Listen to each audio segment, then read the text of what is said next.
ఎన్నో రోజుల నుంచి పోదాం పోదాం అనుకుంటున్నా. ఈ రోజు పిలిపొచ్చింది, అయితే ఈ రోజు పోతున్నా. సో నేను ఏడికి పోతున్నా ఏంది అని తెలవాలంటే లాస్ట్ వరకు చూడండి ఈ రీల్ ని. బిగ్ బాస్ పోతా లేకపోతే చేస్తా. ఈ రోజు డే 48. మొత్తానికి లెవెల్ డేస్ సక్సెస్ఫుల్ గా నా దీక్షణ అయితే అయిపోయింది. చెప్పులు లేకుండా నడిచిన, నాన్ వెజ్ తినకుండా ఉన్న లెవెల్ డేస్.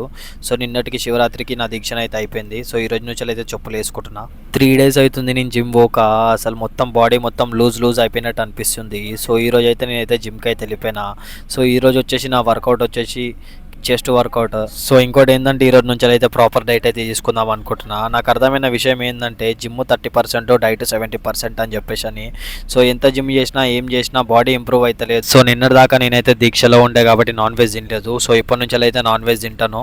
సో నేనైతే మంచి డైట్ అయితే మంచి ప్రోటీన్ అయితే తీసుకుందామని చెప్పేసి అయితే అనుకుంటున్నాను నేను. సో మొత్తానికి చెస్ట్ వర్కౌట్ అయితే కంప్లీట్ అయిపోయింది. ఈ రోజు కొంచెం తక్కువ సేపే చేసిన, ఎందుకంటే 3 days గ్యాప్ వచ్చింది కాబట్టి మళ్ళీ బాడీ పెయిన్స్ వస్తాయని. ఇక అక్కడ నుంచి వచ్చేసి చికెన్ షాప్కి మా దోస్త్ గారు చికెన్ తీసుకుని నేను ఎక్స్ చేసుకున్నా. ఇంటికి వచ్చి షర్ట్ ఫ్లెక్స్ చేసేసిన, ఒక బాయిల్డ్ ఎగ్ వేసేసుకొని దోశతో అయితే తినేసిన. ఇక తిన్నదాని తర్వాత మా దోస్తులు అయితే సడన్ గా మా ఇంటికి వచ్చేసి టికెట్లు అయితే బుక్ చేసిర్రు. ఎక్కడికి అనుకుంటున్నారా? తిరుపతికి. సో నేను చాలా రోజుల నుంచి పోదాం అనుకుంటున్నా. మా దోస్తులు అయితే వచ్చేసి టికెట్లు అయితే బుక్ చేసినాం, నడువురా పోదామని చెప్పేసి అయితే అన్నారు. సో నేనైతే వాళ్ళతో ఈరోజు అయితే తిరుపతికి అయితే పోతున్నా. ఇక ఇంట్లో నుంచి వెళ్ళి మా అమ్మ ఆశీర్వాదం తీసుకొని మా అమ్మ కాళ్ళు మొక్కేసి సీదా ఇంట్లో నుంచి అయితే స్టార్ట్ అయిపోయినా బ్యాగ్ వేసుకొని. తిరుపతి ఒకటే కాదు, తిరుపతితో పాటు శ్రీకాళహస్తి కూడా పోదామని చెప్పేసి అయితే మేమైతే ఫిక్స్ అయినాము. సో టికెట్లన్నీ బుక్ చేసుకున్న దాని తర్వాత అర్థమైన విషయం ఏంటంటే ఈ రోజు అయితే అమావాస్య అని. అమావాస్య రోజు పోవద్దని చాలా మంది అంటున్నారు, పోవచ్చు ఏం కాదని చాలా మంది అంటున్నారు.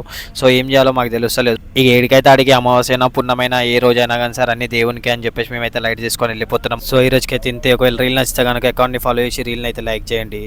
ఇక రేపటి రీల్లో మళ్ళీ కలుసుకుందాము. ఓం నమః శివాయ. గోవిందా గోవిందా.